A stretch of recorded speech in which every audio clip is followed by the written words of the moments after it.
Her name was Elizabeth Smart. She was like any other 14-year-old girl. She had a few best friends. She played the harp. She even went to church every Sunday.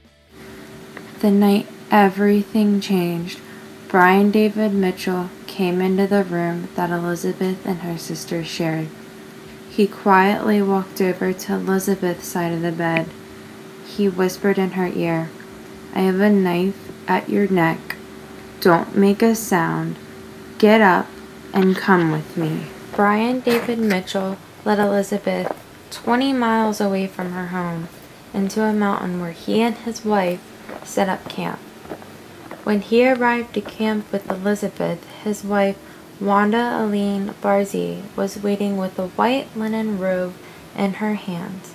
Immediately, she took Elizabeth into the tent, told her to take off her clothes, put on the robe. Elizabeth screamed, "No!" and began crying. Wanda was not very sensitive, so she yelled, "Stop that now!" Elizabeth continued to cry, but eventually she knew she had to put the robe on. It wasn't long before Wanda would marry Brian David Mitchell to Elizabeth. They did this so that when Brian David Mitchell raped Elizabeth that night and every other night for the next 9 months, he wouldn't feel so bad. These two people were crazy. They were religious in a really weird way.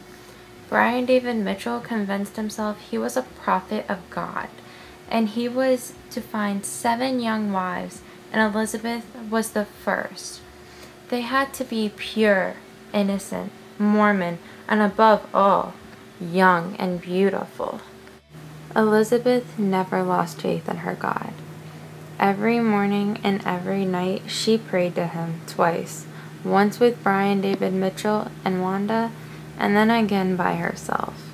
The first morning of being kidnapped, she woke up chained to a tree like she was a dog. She was only unchained 2 times within the entire 9 months she was kidnapped, and all she could think about was what her family was going through. Like, were they okay? Did they miss her? Were they moving on? When she was finally rescued, she found out that her sister, who she was sleeping next to the night she was kidnapped, had woken up when Brian David Mitchell was in the room. But she was too scared to move. She just laid there for a good 3 hours before she ran to her parents' room, crying, trying to explain what happened to her beloved sister. Elizabeth was not, nor had she ever been upset with her sister about waiting so long to get up and tell someone. The truth is, her family spent every hour of every day looking for Elizabeth, making it well known all over the country that Elizabeth has been kidnapped and no one is going to get away with it. They made all kinds of posters. They alerted the media. You had to live in a cave in order to not know about this girl, Elizabeth Smart. It was about 10 years later when Elizabeth decided to write a book to tell her story. She hopes it can help victims of kidnap and or rape everywhere. She wants girls everywhere to know that it's possible to heal and make good out of awful. On June 5th, 2002, 14-year-old Elizabeth Smart, the daughter of a close-knit Mormon family, was taken from her home in the middle of the night by religious fanatic Brian David Mitchell.